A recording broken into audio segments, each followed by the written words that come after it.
Il est 2 heures du matin, vous tournez dans votre lit, impossible de fermer l'œil. Pourquoi? Parce qu'une remarque à la machine à café ou un regard bizarre de votre collègue tourne en permanence dans votre tête. Vous ruminez. Qu'est-ce qu'il a voulu dire, hein? Qu'est-ce qu'il pense de moi tous? Si vous avez tout essayé, de la méditation aux affirmations positives pour vous détacher du jugement des autres, mais que cette obsession revient toujours gâcher vos nuits, vous êtes au bon endroit.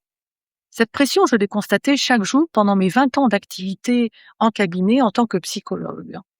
Pour régler ça, nous allons voir dans cette vidéo pourquoi votre cerveau fait une fixation sur le jugement des autres, comment notre société pousse notre ego à être aux aguets, la méthode pour vous auto-évaluer grâce aux 4 exigences fondamentales qui sont en vous, et comment stabiliser ce détachement pour retrouver enfin le sommeil.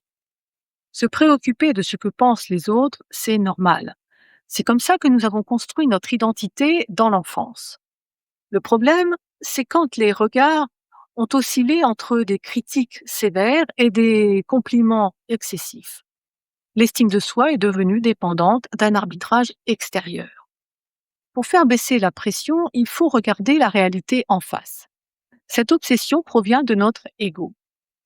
On se croit le centre de l'attention, alors que pas du tout. Les autres sont accaparés par leur propre vie et par leurs propres problèmes. Quand j'ai commencé à transmettre la grille de lecture que j'ai construite avec mon conjoint, j'en parlais beaucoup et j'avais l'impression que tout le monde était au courant. Erreur. Les autres s'en moquent et ils oublient très vite ce que vous faites. Réalisez qu'à part vos proches, personne n'a le temps de penser à vous. Paradoxalement, ça détend. Le problème, c'est que notre société aggrave la situation. Nous vivons dans le culte de la performance. On nous évalue, on nous compare, on nous hiérarchise en permanence. À l'école, au travail, sur les réseaux. Cette manie de classer les humains gangrène nos relations. On a l'impression qu'il faut être à la hauteur des autres, voire supérieur, sous peine de subir du mépris. Dès que l'ego prend toute la place, le moindre faux pas nous donne l'impression d'être nuls. Heureusement, il existe un contrepoids puissant à l'intérieur de vous. Vos besoins profonds de sens, de justice, de paix et d'amour. Si l'ego prend trop de place, ce n'est pas que de votre fait. C'est que le système social le maintient en état d'alerte.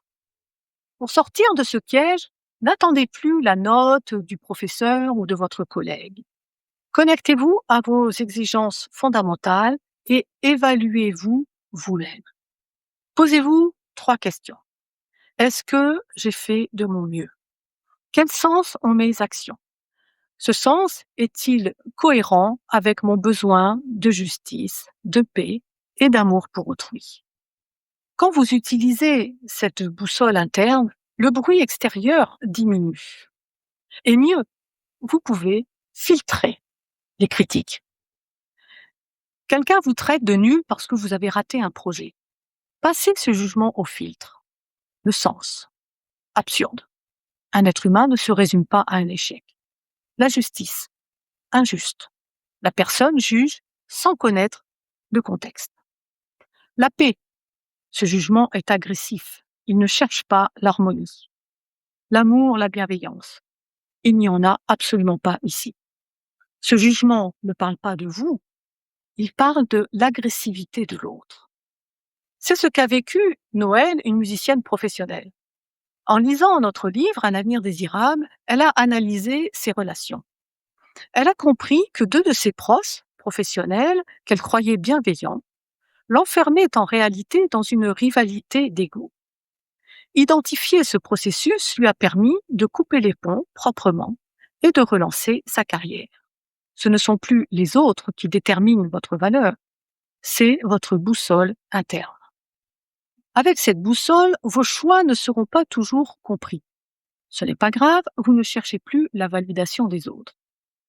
Alors attention, une critique injuste, ça piquera toujours un peu. Et un compliment fera toujours plaisir. c'est humain.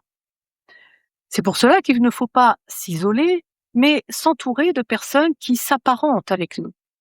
L'apparentement, c'est une posture relationnelle d'égal à égal, fondée sur l'empathie, indépendamment du statut social. Pas besoin d'une foule, hein. 2 ou 3 relations de ce type suffisent à vous protéger du reste du monde. En étant simplement juste avec vous-même, hein, et en choisissant les relations d'égal à égal, vous retrouvez la paix et vous redormez enfin. Se libérer du regard des autres, ce n'est pas devenir indifférent. C'est apprendre à s'observer soi-même de façon juste et bienveillante. Si vous voulez en savoir plus sur comment l'influence de l'ego détruit nos relations et comment la société nous pousse à ça, regardez ma vidéo « Quel bénéfice y a-t-il à se distancier de l'ego ?» Je vous retrouve là-bas.